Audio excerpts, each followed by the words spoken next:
Dan kita ke informasi lainnya pemirsa, hidup di Jakarta bukan perkara mudah. Di tengah kemacetan padatnya penduduk dan harga kebutuhan yang terus naik, setiap rupiah harus dihitung dengan cermat. Hari ini kami akan mengajak Anda untuk mengikuti keseharian sebagai pekerja kantoran di Jakarta dengan modal hanya Rp100.000. Uang itu harus cukup untuk membeli kopi, makan siang, transportasi, hingga berbagai kebutuhan selama bekerja. Lalu pertanyaannya, di tahun 2026 seperti sekarang, masih mungkin nggak hidup di Jakarta hanya dengan Rp100.000 per hari? Mari kita hitung bersama rupiah demi rupiah berikut ini.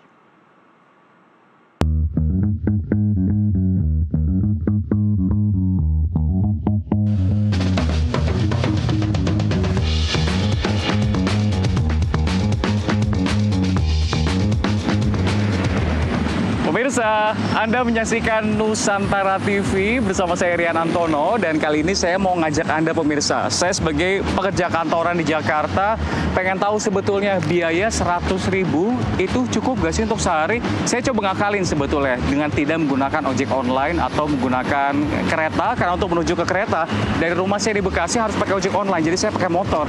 Tapi tentu ada banyak yang harus dikeluarkan, mulai dari bensin, makan, kopi. Yuk kita cari tahu Rp100.000 cukup gak sih buat pekerja di Jakarta?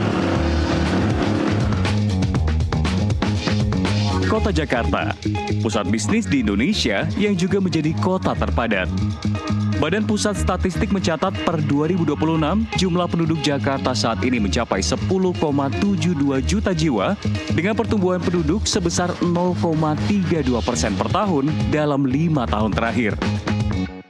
Bahkan, data lain mengatakan Jakarta menjadi kota terpadat di dunia. Perserikatan Bangsa-Bangsa melaporkan kepadatan penduduk Jakarta melebihi kota lain seperti Dhaka dan Tokyo. Di tengah padatnya Jakarta, kota bisnis sekaligus kota dengan jumlah penduduk terbesar di Indonesia, jutaan pekerja harus pintar mengatur pengeluaran setiap hari. Memang sih, upah minimum Provinsi Jakarta menjadi salah satu yang tertinggi di Indonesia di angka 5,7 jutaan rupiah bersanding dengan Bekasi dan juga Karawang. Namun, biaya hidup di ibu kota juga ikut melambung. Dari ongkos transportasi, makan, sampai kebutuhan harian, semuanya serba cepat menguras dompet. Terlebih dengan kondisi rupiah yang terus melemah terhadap dolar Amerika Serikat yang bahkan menyentuh hingga 17.700-an. Hingga perang Amerika Serikat, Iran, dan Israel yang menciptakan krisis energi dan berdampak kemana-mana. Lalu, kini muncul pertanyaan sederhana. Sebenarnya, cukup nggak sih hidup di Jakarta cuma dengan Rp100.000 seharinya?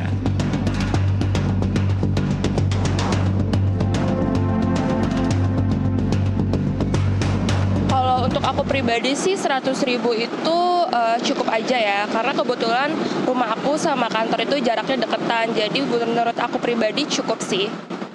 Tapi kalau misalkan untuk teman-teman yang naik ojek online, kereta, berarti harusnya itu kurang cukup ya untuk satu hari? Kurang cukup sih, soalnya kan belum lagi makan malam, belum lagi uang ngopi, belum lagi jajan-jajan tuh gak cukup sih menurut aku. Tapi sebagai anak muda, pekerja kantoran, sebetulnya kalau ngomongin rincian harian, yang paling mahal tuh keluar buat apa sih? Kalau aku buat makan sama ngopi. Kalau masak sendiri sih cukup ya, tapi kan jadi nggak bisa variatif ya, makan sarapan paginya apa, makan siangnya apa, makan malamnya apa, kalau mau beda-beda. Ngepres banget sih, apalagi kalau harus jajan kopi setiap hari kan, yang penting beli kopi ya, makan nanti dulu, yang penting beli kopi. Terus tambah lagi ini kalau puyeng harus jajan lagi, ya cukup sih, mepet tapi tanpa uang transport kayak beli bensin, ojek online itu nggak bisa kalau Rp100.000 sehari. Saya akan mengajak Anda untuk menggunakan Rp100.000 dengan cara saya sendiri sebagai warga yang bekerja di Jakarta. Biasanya ketika saya sudah tiba di kantor sekitar pukul jam 7.30 pagi, saya akan beli kopi dulu pemirsa. Dan biasanya saya akan stok 2 porsi kopi, saya cari brand yang tidak mahal supaya bisa bertahan sampai siang. Kita beli kopi dulu yuk. Terima kasih. Oke, Rp100.000 saya sudah terpakai. Agenda pagi saya selalu beli kopi. Saya beli 2 kopi, murah, Rp20.000, bertahan sampai siang. Sisanya Rp80.000. Kita lihat saya akan pakai uang ini untuk apa lagi. Yuk.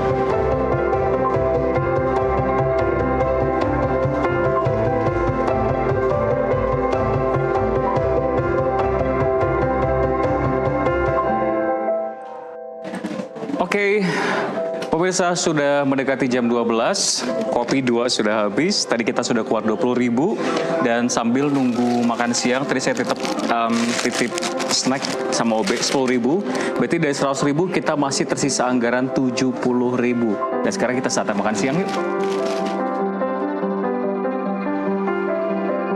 Oke, pemirsa, sekarang saya sudah ada di kantin di kantor saya dan kita akan coba makan siang. Kita lihat menunya ada apa. Kita nggak usah coba neko-neko yang semua orang biasanya pasti suka makan di jam makan siang. Kita makan makanan Padang. Yuk.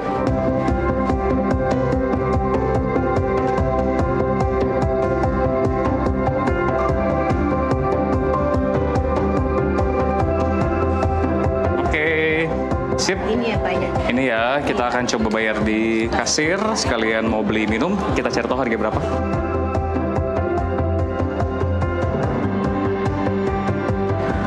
Oke, tenang, ini bukan wisata kuliner, bukan liputan kuliner. Masih melanjutkan tadi, kita makan siang. Kita bisa lihat menunya di sini, pemirsa. Satu lauk aja yang saya pilih ya, sekali lagi. Ini ada ayam, sisanya saya kasih basah-basahan supaya menghemat budget. Nasinya bisa habis hanya dengan satu lauk. Dengan satu minuman, harganya cuma 27.000. Mahal atau enggak? Nggak tahu, yang penting makannya enak. Kita makan.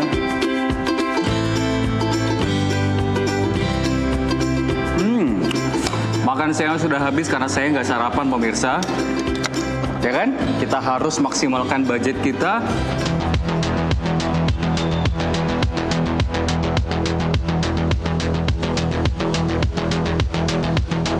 Pemirsa, kalau kita ngomongin soal budget harian, kita nggak boleh lupa dari daftar perencanaan kamu soal transportasi, pemirsa. Bebas mau naik motor atau mobil. Saya naik motor, berangkat dari Bekasi menuju kantor saya di Pulau Mas. Jaraknya 25 km atau jaraknya kalau nggak macet 45 menit sampai 1 jam. Kalau macet ya bensinnya pasti lebih boncos. Makanya saya selalu isi bensin per harinya. Dan dengan jarak 25 km sekali berangkat, pulang pergi 50 km berarti seenggaknya saya harus isi bensin 2 liter lah per harinya. 1 liter 10.000 setelah mendapat subsidi, berarti saya harus anggarin nih 20.000 per harinya.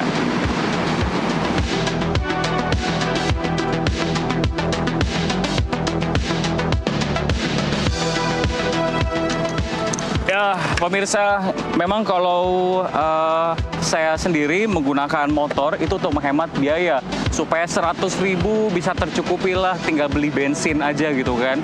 Tapi kalau ternyata memang kamu ngerasa capek naik motor, ada rencana yang bisa kamu gunakan, termasuk saya yang dari Bekasi, saya bisa naik kereta. Naik kereta memang terdengar lebih murah. Tapi menuju ke stasiun sendiri biaya lebih mahal karena saya harus menggunakan ojek online, di mana ojek online ini sendiri dari rumah saya menuju ke stasiun terdekat di Bekasi ternyata sekali berangkat 24.000. Belum lagi dengan menggunakan ojek online dari stasiun menuju ke kantor saya sendiri.